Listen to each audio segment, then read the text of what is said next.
Good afternoon, everybody. Thanks for joining us today. Today, we're talking about how not to defend a wage reconstruction case in New Jersey. So I've got a fun case to talk about, and thanks for joining us today. It is July 26, 2021. Hope everybody's summer's been going wonderful. Let's jump into some workers' comp. All right. So here's what we're going to talk about today. Hi, it's me, Greg Lois. Thanks for jumping in. Today I'm going to do a brief commercial for a fundraiser the firm is doing for the Challenged Athletes Foundation. And then we're going to talk about wage reconstruction. We're going to talk about what is it? Does wage reconstruction apply in New Jersey workers' compensation cases?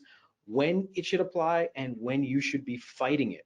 We're going to talk about our general position, which is we should always be challenging reconstruction. And then for fun, I'm going to talk about a recent case that came out in which reconstruction really should have been fought strenuously and was not. I'm going to point out sort of the errors and the pitfalls so that this doesn't happen to you when you're managing your workers' comp claims. There's also a new decision that came out recently that I'm going to talk about, and there are two handouts today in the presentation materials. The presentation materials today include a handout, which is the Calero versus Target case, which is really going to be the subject of reconstruction. And then it's also going to talk about the Ryder case, where we're going to talk about what's new on the reverse offset rule in New Jersey. So thanks for joining us today. Again, as always, this is completely and totally live. I'm going to be answering your questions live. So please feel free to type them in as we go in your webinar control panel there. I can see questions as they come in and I will answer them at the end. All right, let's jump into just a quick commercial. We are very proud this year to be supporting the Challenged Athletes Foundation. The Challenged Athlete Foundation provides grants and equipment to disabled athletes, and those grants are used generally for assistive sport equipment, as well as for grants for travel and for event registration and event costs. This is a really great charity, and it really does go along with, I think, our employee focus that we have here.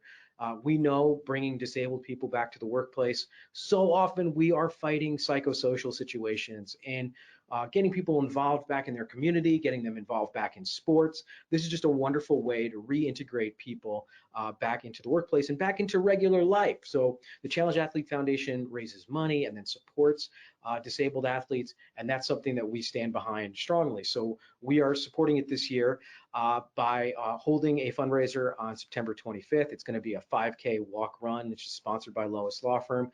We've got a number of other great co-sponsors, which I'm really excited about. They've donated everything from money to time to volunteers and everything. We're gonna have a great event on September 25. If you're around, please come and join us. If you can't come around, but you wanna maybe register for our fundraising team or make a small donation, that's always welcomed. And we're also looking for any other additional co-sponsors. So if you are an organization like ours that's always looking for some way to support people that are disabled and help them reintegrate back into their former life or regular life or sporting life or any of those things, if this is important to you, this is a great way to do it. On your screen right now is one of those quick codes that you can scan with your phone. That will take you directly to our fundraising registration page. It is $25 to register for the event. All of those proceeds go to the Challenged Athletes Foundation.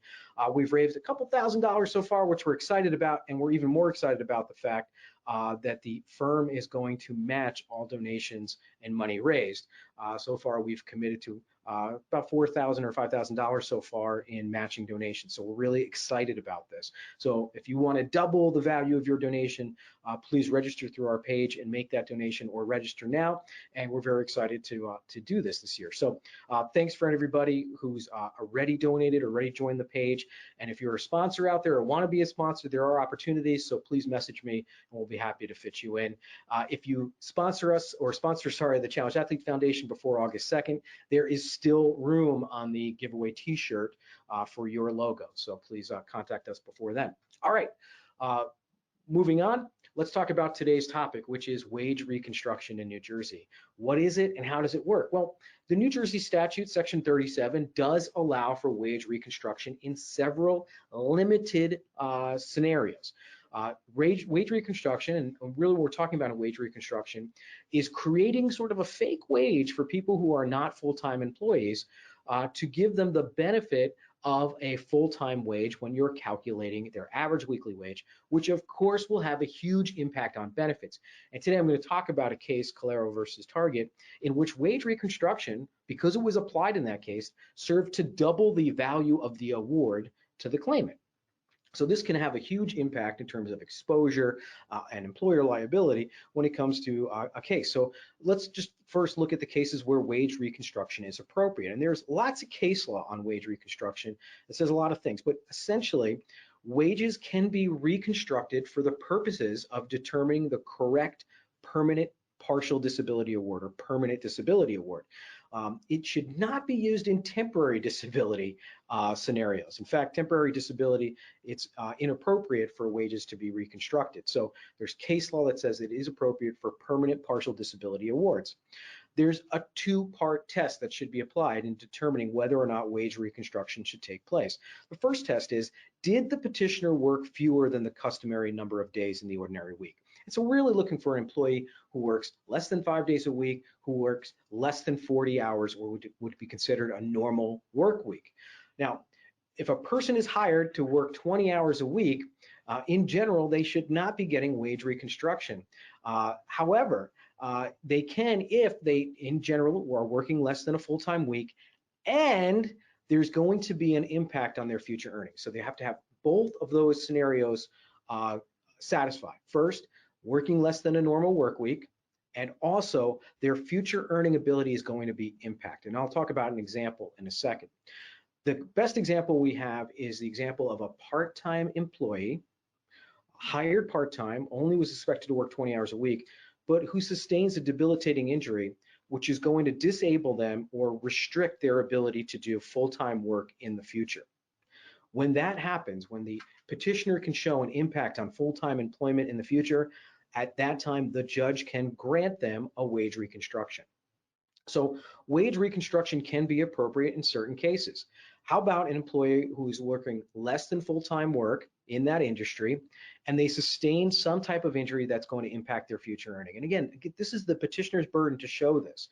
Now, there are many circumstances where we can show a full-time, relatively able-bodied person who is working less than the average number of weeks in that, or number of hours, I should say, in that industry.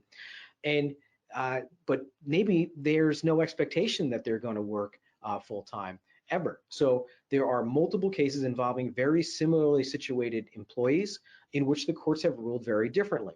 In the first case that I'm going to talk about is Katsouris. We have a part-time employee who only worked part-time, and the employer was able to show that there was no impact on their ability to work full-time in some other industry or that industry. For that reason, wage reconstruction was not granted.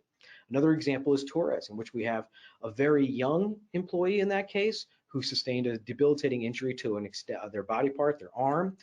In that case, even though they were a minor, they were found to have a huge impact on their ability to earn future earnings. And in that case, Torres, wage reconstruction was deemed appropriate.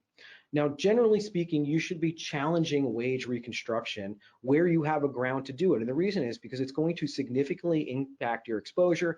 And oftentimes the wage reconstruction is not appropriate based on the person's weekly hours worked, or maybe there is actually no impact on their future earnings. So we should always be challenging wage reconstruction in cases that don't fit the model. Other times we should be challenging wage reconstruction in temporary total disability cases. Again, someone who's temporarily disabled, they should not be in general getting a wage reconstructed. Now, that's not to say that when someone's working 2 part-time jobs, that we wouldn't combine the wages from both of those jobs to determine the actual weekly wage. It could be combined because they are now losing time from both of those jobs. But in general, for temporary total disability, wage reconstruction is inappropriate. Now, the maximum rate right now in New Jersey for benefits as of 2021 is $969. This is very significant. And if you have an employee who's making nowhere close to the average weekly wage, which would give rise to that maximum rate, be careful when they're trying to reconstruct so they can get back up to that higher rate. Now, the second thing I want to caution people is if the person can do full-time work somewhere else, any other employment, you should be challenging wage reconstruction. Wage reconstruction is not limited by industry. So if the person is working part-time, for example, as a server in a restaurant, and now they're claiming they can't do that server job full-time because of their injury, that's okay, but wage reconstruction is not per industry or per job. If there's some other job they can do sedentary in a full-time capacity, wage reconstruction would be inappropriate in that case. It is sometimes useful to call upon a labor market expert to prove that this person has some employability or ability to work on a full-time basis in another industry. And that's going to be difficult to prove. Once the claimant's able to show, hey, I've sustained this injury and I can't work in this current job, the burden is going to shift to us to show, yes, you can, and here's some jobs that you could do that would pay you on a full-time basis. All right, this is a live presentation, and here's my second reminder to ask questions. I can already see one question's popped up over here, so that's great. Keep asking questions. It makes it a lot more fun for everybody who's watching from home. All right, let's talk about what not to do, because sometimes I can preach and say we'll do this, that, and the other thing, but it's not useful unless I can show you sort of an example which demonstrates exactly the opposite of how we want to defend these cases. Again, our position should be generally you should challenge wage construction in permanent partial disability cases. So let's look at a case, and I included a copy of this case decision in today's webinar handouts. The case is called Calero versus Target, and it was decided last June. So in this case, we have an employee who worked for Target who was injured in 2016 and settled their case for a 25% permanent partial disability award. At the time of settlement, they were represented by counsel, and they set the average weekly wage of $276 a week. That would give rise to a permanent residual disability rate of $193 a week. Remember, that permanent residual disability rate is generally 70% of the average weekly wage set for the claimant, subject, of course, to the maximums and minimums. The person was making $11.50 an hour. Now, they testified during their case that they were earning $11.50 an hour. An average weekly wage was based on about 20 plus hours a week of work, and the case was resolved. At some point, 2018, they get a new attorney, and the new attorney says, wait a second, if this wage was set way too low, you should have been entitled to reconstruction. And so they bring a reconstruction claim. Now they're trying to argue on reopener, because remember in New Jersey, you can reopen a case within 2 years of the date of last treatment or authorized care, or 2 years of the date of last payment of compensation. And so this person was already receiving an award. They reopened the case in 2018. And she said, the whole point of reopener, again, was the new attorney said, hey, guess what? They set your rate too low, which means your award was too low. You should go into court and argue that even though your disability is only 25%, it is keeping you from being able to do full-time work. And for that reason, we should set your average weekly wage much higher. Well, here's where things start to go wrong. The defense didn't challenge this, it looks like, in any way. In fact, when you read the case law decision, it consistently says that there were no proofs, there were no witnesses, there was no real argument made. And so the judge of compensation reviewing this allowed reconstruction on reopener and doubled the award, which means the employer was exposed for back payment of additional benefits, and going forward would be paying this award at a higher rate. It ultimately doubled the amount of the award. The defense on appeal then argued a bunch of defenses, including saying that trial was unfair, we should have been allowed to bring witnesses, etc. The appellate division looked at it and said, wait a second, there's only two things we need to look at. The proofs are, did the petitioner work fewer than the customary number of days from the ordinary week? And was there an impact on future earnings? And the petitioner was able to show that. You didn't present any proofs and argument, and so we're going to find in favor of the petitioner. So it really shows how you need to present a fact defense when one of these claims for reconstruction is brought forward. You can't sit there and just say, well, no, I'm going to rest on the decision that was made before. Also, the defense conceded that the order itself, the settlement order, was not final under Rule 4-4:50, which says that a judge can reopen an award or settlement to fix it if there's a problem with it. So I don't know why they would have stipulated to that, but that's a second sort of result of this decision, which is the appellate division saying essentially, yeah, we can reopen these under Section 450, even if we shouldn't open them up as a resolved case on the issue of wage. So this is problematic, and I think it really demonstrates the need to strenuously object and present proofs on a reconstruction case. And in this case, the proofs would have been My opinion was the claimant's testimony was that generally she worked 20 hours a week, although sometimes when people were out, she would cover for them and she would work up to 40 hours a week. I think that's a strong argument or an opportunity for the employer to bring witnesses in and say, how many hours a week did she generally work? Wasn't it almost always 20 hours a week? Wasn't it rare that she would work more than that? And when she worked more than that, wasn't it because she was covering from other people, not because her job required more than 20 hours a week of work? And I think the employer will be able to argue, I think pretty effectively, that yeah, she really was a 20-hour-a-week worker, and that's where the wage should have been set. The second thing the employer should have argued, in my opinion, is, hey, with such a low percentage of disability, only 25% of permanent partial total, really shouldn't be any impact on their ability to earn wages in the future. That's a very minor level of disability, and really the employer should have maybe presented a labor market witness or some witness to say, hey, there's nothing keeping them from doing a sedentary job or a job within those permanent restrictions. So this is an example where us as risk professionals should really be pushing back a little bit harder against these claims where the person's alleging that they would be working full time, but for this very minor injury, which is setting them back. All right. Let's talk about another new case, and this one I'm just throwing in here because it's interesting to me and because it was just decided in June. There's now new case law from the Appellate Division in New Jersey that says that we do not do triennial redetermination for second injury fund cases. So let me just walk through this decision just very briefly because I think it's an interesting one and it'll be useful for us to understand how the second injury fund works. And just remember, we have a whole webinar that's just on the second injury fund. But in second injury fund cases, remember the state assumes exposure for permanent residual disability going forward after that initial 450-week period or any period where the employer is going to be deemed responsible for some period of permanent disability.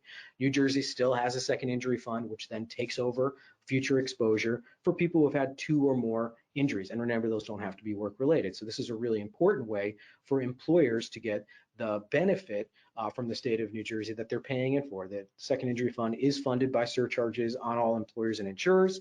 And so this is a really useful way to reduce exposure in a permanent total disability case. Now, once the state injury fund, special second injury fund, takes over the case, remember, they're paying benefits at an offset rate, okay? New Jersey is considered a reverse offset state, which means the wages or the compensation they're getting in the workers' compensation case, plus whatever they're receiving from Social Security disability, cannot exceed 80% of their average current earnings at the time of the loss. So there's a little bit of a calculation that's done, and this serves to reduce their workers' compensation benefit because that workers' comp benefit is reduced because it is added together with their Social Security benefit to make sure it doesn't exceed 80% of their average weekly wage. That otherwise could result in a windfall to a petitioner in which their benefits are going to maybe exceed the amount of money they earned when they were actually working. So New Jersey is a reverse offset state. Well, the petitioners came forward and said, hey, that's not fair. Every 4 months, this Social Security is going to keep recalculating what my benefit is based on the idea if I had been working, I would have been getting these cost of living increases, or at least I've been getting raises, or my income would be improving. And I should get to keep the benefit. I should get to keep my additional Social Security money plus my workers' compensation award. And that applies until the petitioner is 62 years old. The second injury fund said, absolutely, that's not fair. We should get the benefit of that reimbursement because, again, New Jersey is a reverse offset state. Well, the workers' compensation judge ruled against the redetermination, which again would have resulted in more money moving to the petitioner.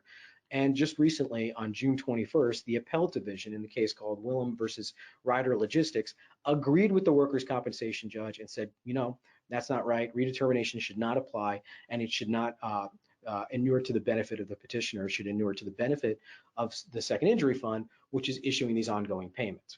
So that's an interesting case on a relatively complicated area of law, but one that does serve to reduce our overall exposure in workers' compensation cases, and particularly permanent total disability cases.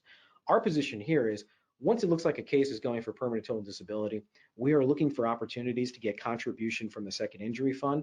I think that should be standard operating procedure or best practice in all of your cases. And so this will serve to reinforce the rule that 80% average current earnings is the max benefit that the petitioner can receive, and that second injury fund benefit is then going to be reduced accordingly. All right, little bit complicated, but it might help you in some of your cases as you're sort of analyzing how much exposure there really is. All right, let's move into live question and answer. I'm going to come over here and open up the question panel, and I hope there's a lot of exciting ones. All right.